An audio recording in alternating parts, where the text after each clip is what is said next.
আসসালামু আলাইকুম গাইস, আজকে নিউ ব্লগ।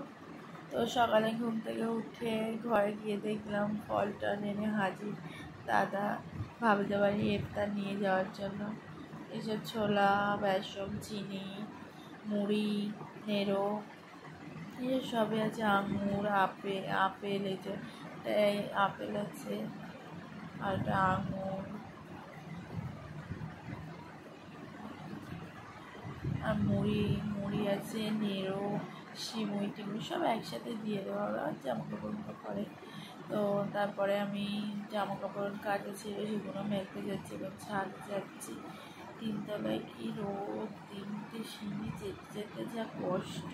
রোজামুখী রমজান মাসে তো আরোই এত কড়া রোদ পড়েছে, কি বলবো গাইস তোমাদেরকে। তো আমি তো পুরো হাঁপিয়ে গিয়েছি। তিনতলায় উঠতে উঠতে 3 বালতি জামা কাপড় আছে মেলতে হবে। তো মেলে টেলে দেখা যাচ্ছে তো মেলা হয়ে গিয়েছে। এবার আমি নিচে যাব, নিচে গিয়ে কোটবাজ করবো, তারপর তো কোটবাজ করেছি, সেগুলো আর দেখানো হয়নি আপনাদেরকে। তো এই মিছরিটা কুটে আলু দিয়ে রান্না করছি।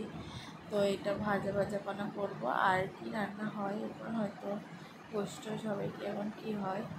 তো এটা রান্না হয়ে গেলে এই পর্যন্তই ব্লগটা শেষ করলাম। তো আপনাদের ভালো লাগে লাইক কমেন্ট শেয়ারে ভালো